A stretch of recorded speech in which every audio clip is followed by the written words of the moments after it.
Guten Tag. Dzień dobry Państwu. Здравствуйте. Hi there. So today I would like to share with you my third round game in a tournament, Jeremy Silman Memorial Tournament. I was playing black against young 16 years old master, United States Chess Federation master, Luke Widjaja, if I correctly pronounce his last name. So in third round of Silman Memorial, like I said, I played black, and let's get to it. The first move, e4, c5, knight f3, g6. It was my first ever game when I tried to play the accelerated dragon system in Sicilian defense. d4, c takes, queen takes, knight f6, and here knight c3. I should say that knight c3 is the second by popularity move. More often white plays, instead of knight c3, white plays e5, and then it is possible to play knight c6. Black has the only move practically in this position, knight c6, queen a4, knight d5, and queen e4. This is the typical most often played line, and we are not gonna examine that line. We are not gonna go deeper. It's just for your information. Like I said, my partner decided not to play like this, and instead he moved knight c3, which is, like I already said, the second by popularity move. I played knight c6, queen a4, and here bishop g7. Not as an excuse, but for your information. Like I already said again, this game was my first ever try to play accelerated dragon. Instead of bishop g7 is not a mistake, but some high-level players still use it sometimes.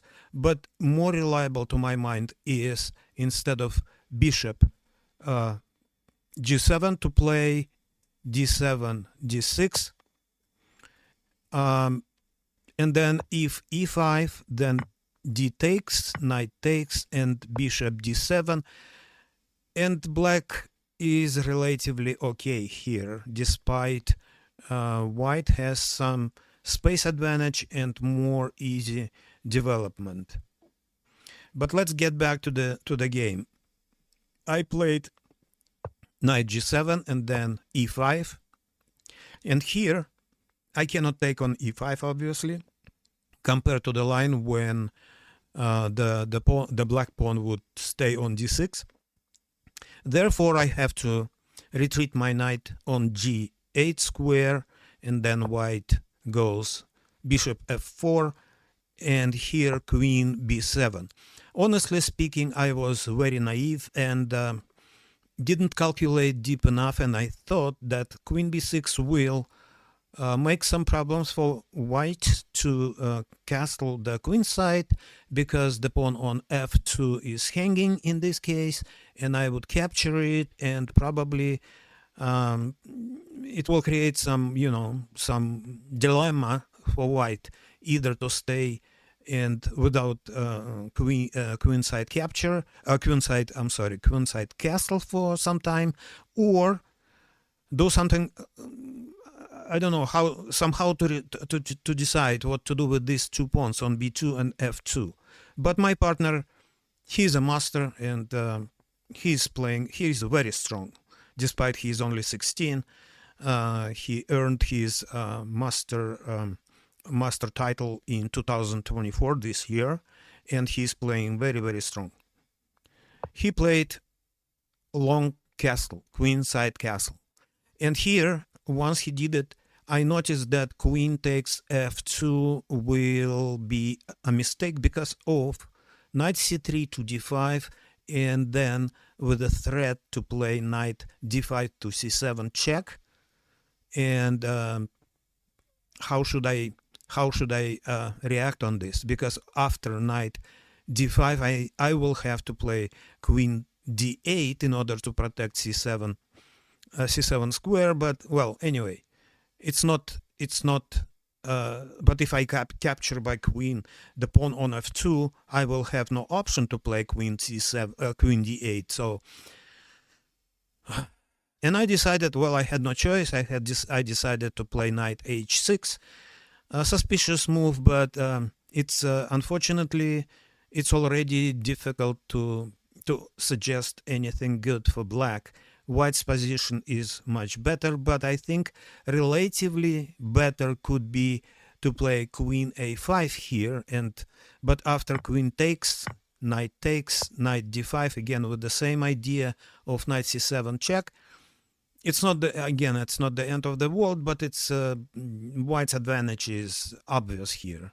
So instead I played knight h6 and then knight d5, queen d8, h4, short castle, h5, knight g4. I'm trying to complicate things somehow, because I understood that I was not in a good position, and I had to do something to try to escape from that pressure that I experienced. Bishop g3 protecting f2 pawn, knight g takes e5, and then knight takes e5, knight takes e5, h takes g6, and here again to complicate things, e6. If instead of e6 I play knight take g6, then the possible line would be knight c7, rook b8, and queen takes a7, and white wins.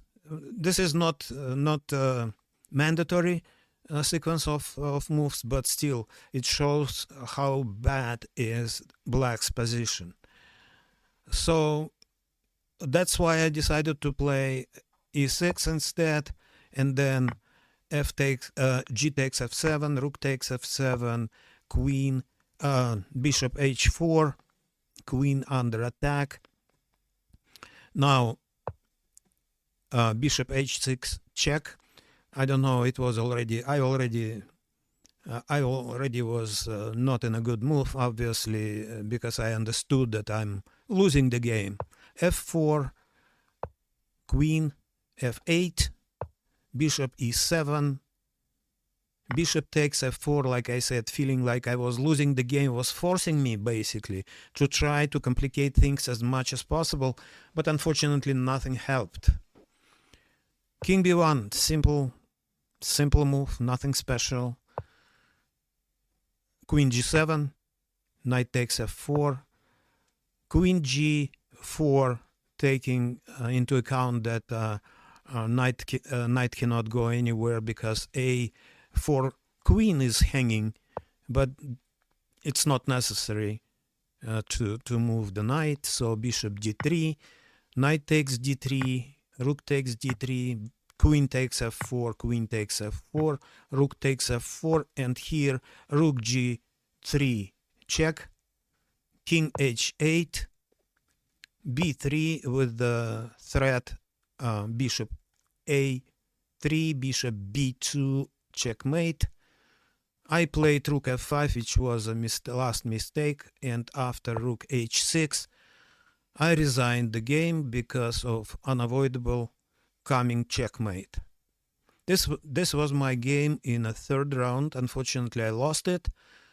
The only excuse is I lost to very strong, young, 16 years old United States Chess Federation master Widjaja, Luke Widjaja.